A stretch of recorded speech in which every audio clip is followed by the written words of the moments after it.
Good morning, educators. Myself Avantika Sharma from Jack and Jill Education. Today we are going to discuss Nursery Book 6 Day 10 Lesson Planning. शुरुआत करते हैं आज की lesson planning की हमारे settling time के साथ। आज के सेटलिंग टाइम में हमने बच्चों को द एप्पल ट्री की राइम करवाई थी और साथ ही साथ हमने बच्चों को द लिटिल सीड्स की स्टोरी करवाई थी प्रीवियस 9 डेज में। तो आज 10th डे में हम बच्चों को पुराना जो 9 डे का रिकैप है वो लेंगे हमारे सेटलिंग टाइम में। यहाँ पर पहले बच्चों से पूछेंगे कि किसको द एप्पल ट्री की राइम लर्न है और उन बच्चों को इनकरेज करते हुए मोटिवेट करेंगे ताकि वो बच्चे बहुत अच्छे से इस राइम को रिसाइट कर पाए। जैसे ही बच्चे आपके सामने राइम को रिसाइट कर लेते हैं उनको इनकरेज करें, उनको अप्रिशिएट करें और साथ ही साथ दूसरे बच्चों को भी अप्रिशिएट करें कि आप भी इनकी तरह कोशिश करें। हो सकता है कि सारे बच्चे फिर से आपको ये राइम सुना दे।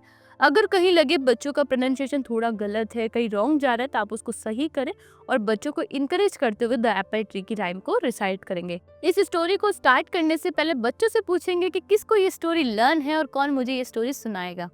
सेम वैसे ही बच्चों को डिवाइड करना है 2 पेयर्स में। क्लास को 2 ग्रुप में डिवाइड करते हुए बच्चों से इस स्टोरी को नरेट करवाना है और साथ ही साथ मॉरल ऑफ स्टोरी के बारे में बातचीत करनी है बच्चों से।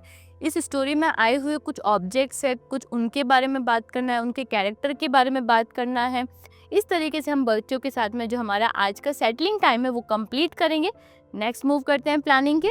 नेक्स्ट है हमारा हिंदी का लैंग्वेज टाइम। आज के हिंदी के लैंग्वेज टाइम में हमने जो प्रीवियस क्लास में बच्चों को व्यंजन ढ रिकॉग्नाइज करवाया था, आज उसी व्यंजन ढ का ट्रेसिंग है और साथ में व्यंजन न का भी ट्रेसिंग कराएंगे। व्यंजन न का रिकॉग्नाइज जैसा कुछ नहीं है, बस हमें बच्चों को कविता सुनानी है, इसका फॉर्मेशन बताना है और ट्रेसिंग पोर्शन पे चलना है। लेकिन शुरुआत करेंगे हमारे व्यंजन ढ के साथ में। यहाँ पे पहले हमें बच्चों को व्यंजन ढ की प्रैक्टिस करवानी है, उसका ट्रेसिंग पोर्शन लेना है, बच्चों को एयर ट्रेसिंग करवानी है कि किस तरीके से व्यंजन ढ को ड्रॉ किया जाता है। व्यंजन ढ से शुरू होने वाले कुछ ऑब्जेक्ट्स के बारे में बात करना है। देन हम क्लास एक्टिविटी शीट का पेज ओपन करवाएंगे बच्चों को और यहाँ पर व्यंजन ढ का ट्रेसिंग करवाएंगे। साथ ही साथ व्यंजन ढ से शुरू होने वाली ऑब्जेक्ट यानी डफली पे हम बच्चों से कलर करवाएंगे। देन साथ ही साथ में हम नेक्स्ट पेज पे बच्चों को व्यंजन न का ट्रेसिंग भी करवाएंगे। लेकिन कोई भी ट्रेसिंग पोर्शन स्टार्ट करने से पहले हर बार की तरह पहले ब्लैक बोर्ड पर बड़ा सा व्यंजन लिखना है और उसको बच्चों को एक्सप्लेन करना है कि इसका फॉर्मेशन क्या है। काफ़ी बार बच्चे इसको गलत फॉर्मेट में लिख देते हैं, तो हमें बच्चों को अभी से करेक्ट करना है ताकि वो सही लिखे। यहाँ हो सकता है बच्चे 0 और 1 लिख दे, तो इसी तरीके से हमें पहले बच्चों को एक्सप्लेन करना है कि यहाँ पे फॉर्मेशन क्या रहेगा। इस तरीके से हमारा जो हिंदी का लैंग्वेज टाइम है वो कंप्लीट होगा। नेक्स्ट मूव करते हैं। नेक्स्ट है हमारा नंबर टाइम। आज के नंबर टाइम में हम बच्चों को कलर पिंक के बारे में बताएंगे। कलर पिंक बच्चों ने ऑलरेडी रिकॉग्नाइज कर रखा है। आज हम बच्चों से कुछ प्रैक्टिस भी करवाएंगे, लेकिन उससे पहले बच्चों को पिंक कलर के बारे में पूछेंगे। किस बच्चे को पता है कि पिंक कलर कैसा होता है? क्या आप अपने आसपास आपके क्लासरूम में देख के बता सकते हो कि पिंक कलर का ऑब्जेक्ट कौन सा है? पिंक कलर में आपको सबसे पहले कौन सा ऑब्जेक्ट याद आ रहा है? क्या आपको कोई आपकी फ्रॉग याद आ रही है? क्या कोई चॉकलेट याद आ रही है या कोई कार याद आ रही है? इस तरीके से पहले बच्चों से बातचीत करेंगे, देन हम हमारी पिक्शनरी की तरफ बढ़ेंगे। इस तरीके से क्लास में एक माहौल बनेगा कि सारे बच्चे पिंक कलर का ऑब्जेक्ट ढूंढेंगे। जैसे ये हो जाए देन हम मूव ऑन करेंगे हमारे पिक्शनरी की तरफ।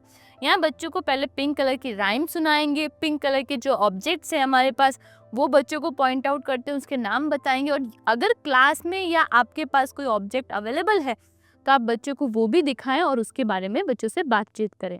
जैसे ही बच्चे आपके साथ में कनेक्ट हो जाते हैं देन आपको सभी बच्चों को एक एक A4 शीट प्रोवाइड करवानी है और साथ ही साथ में पिंक कलर का क्रेयॉन प्रोवाइड करवाना और बच्चों को कहना है कि अब आप इसमें पिंक कलर का आपका अच्छा सा जो भी आपको अच्छा लगे वो एक इमेज या एक ड्राइंग बनानी है और उस पर पिंक कलर से क्रेयॉन से कलर करना है। इस तरीके से बच्चों की एक एक्टिविटी भी हो गई और इसी के साथ बच्चों ने पिंक कलर को रिकॉग्नाइज भी कर लिया। इस तरीके से हम हमारा नंबर टाइम कंप्लीट करेंगे। नेक्स्ट मूव करते हैं प्लानिंग के। नेक्स्ट है हमारा थीम टाइम। आज के थीम टाइम में हम बच्चों को फ्लावर्स के बारे में बताएंगे। आज बच्चे नए टॉपिक की तरफ चल रहे हैं, फ्लावर्स। सबसे पहले बच्चों को बताना है कि आपके नेचर में जब हम नेचर की बात करते हैं, प्रकृति की बात करते हैं, तो हमारे माइंड में सबसे पहले क्या आते हैं? फ्लावर, एनिमल्स और प्लांट्स। तो उसी का पार्ट क्या है? हमारे फ्लावर्स। आप सबने अपनी डेली लाइफ में किस तरीके के फ्लावर्स देखे हैं? आपको सबसे ज़्यादा कौन सा फ्लावर पसंद है? कौन सा फूल आपको सबसे अच्छा लगता है? फूल से क्या निकलती है? एक बहुत अच्छी सी खुशबू, एक बहुत सुंदर सी, बहुत अच्छी सी महक निकलती है जिसको सूंघ के हमें बहुत अच्छा लगता है। किसी ने सूंघा है फ्लावर को? इस तरीके से पहले बच्चों से नॉर्मल वो बातचीत करनी है जो एक फ्लावर के बारे में होती है।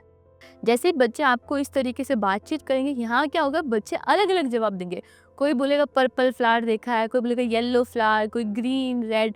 इससे क्या होगा, क्लास में एक प्रॉपर माहौल बनेगा बच्चों का नया टॉपिक समझाने का। जैसे ही बच्चा आपके साथ कनेक्ट हो जाता है, देन हम मूव करेंगे हमारे पिक्शनरी की तरफ। लेकिन आप पिक्शनरी की तरफ मूव करने से पहले आप फ्लैश कार्ड, अगर आपके पास हैं फ्लावर्स के जो यहाँ दे रखे, तब तो अच्छी बात है। अगर आपके पास नहीं है तो आप फ्लावर्स का कटआउट, यानी आप फ्लावर्स के प्रिंट देके उसका कटआउट अपने पास रखें और बच्चों को वो शो करते हो, क्योंकि इसमें जो फ्लावर्स दिख रहे हैं वो बहुत छोटे छोटे दिख रहे हैं। लेकिन अगर वहीं पर आप थोड़ा बड़ी साइज में बच्चों को फ्लावर दिखाओगे तो वो बहुत जल्दी आइडेंटिफाई भी कर पाएंगे। जैसे ही आप बच्चों को फ्लैश कार्ड या जो भी आपके पास कटआउट से वो शो करें, देन पिक्शनरी की हेल्प से बच्चों को एक एक फ्लावर के बारे में बताएं। लाइक रोज कैसा होता है, रेड कलर का होता है, उसकी स्टैम्प पे छोटे छोटे से कांटे लगे होते हैं, तो उसकी खुशबू बहुत सी अच्छी होती है, बहुत प्यारी होती है। देन सनफ्लावर, सूरजमुखी, ऊपर येलो होता है, नीचे स्टैम्प ग्रीन होता है, लेकिन जैसे ही सन आता है वो खुलता है और जैसे ही सन की किरण, सन की रेज उसके ऊपर नहीं आती, वो मुरझा जाता है।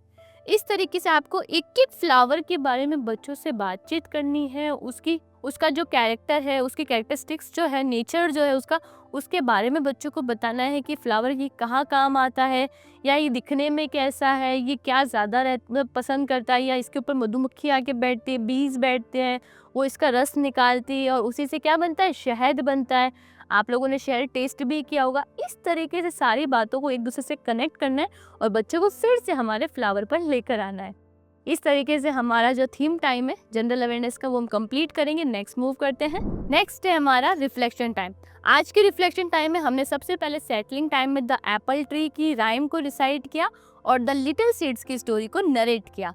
देन हमने लैंग्वेज टाइम में बच्चों को व्यंजन ढ वर्ण का ट्रेसिंग करवाया, उसकी कविता सुनाई और उनसे शुरू होने वाले ऑब्जेक्ट के बारे में बच्चों से बात की। देन नंबर टाइम में हमने बच्चों से कलर पिंक के बारे में बात किया, पिंक कलर का ऑब्जेक्ट हंट एक्टिविटी भी की, बच्चों से ड्राइंग भी करवाई और पिंक कलर के ऑब्जेक्ट्स का प्रोनाउंसिएशन भी करवाया। देन जनरल अवेयरनेस में हमने बच्चों को फ्लावर्स को रिकॉग्नाइज करवाया कि फ्लावर्स कैसे होते हैं, नेचर्स में कहाँ अवेलेबल होते हैं। इस तरीके की कन्वर्जेशन के साथ हमने आज बच्चों के साथ हमारा जो रिफ्लेक्शन टाइम है और हमारा जो लेसन प्लानिंग है वो कंप्लीट किया। आज बच्चों का नो होमवर्क रहेगा, आज बच्चों को कोई होमवर्क नहीं जाएगा अकॉर्डिंग टू प्लानिंग। लेकिन अगर आप बच्चों को होमवर्क एडिशनली कुछ देना चाहते हैं तो आप अपनी तरफ से रिवीजन बुक या अपनी साइड से किसी भी तरीके की कोई एक्टिविटी है, स्टोरी, राइम है या पुराना किसी का रिवीजन है, ये आप बच्चों को दे सकते हैं। लेकिन डे 10 में बच्चों के घर पे कोई होमवर्क नहीं जाएगा। बच्चों को एंजॉय करवाना है कि आपको घर से ओरल लर्न करके आना है। कल मैं स्टोरी पूछूंगी, कल मैं राइम पूछूंगी, या मैं कल फ्लावर्स के बारे में, फार्म एनिमल्स के बारे में या व्यंजन के बारे में आपसे पूछूंगी। काउंटिंग भी मैं आपसे पूछ सकती हूँ। मतलब इस तरीके से बच्चों को बताना है और हमारा जो प्लानिंग है आज का वो यही कंप्लीट होता है। आई होप आपको आज का वीडियो अच्छा लगा होगा। Thank you.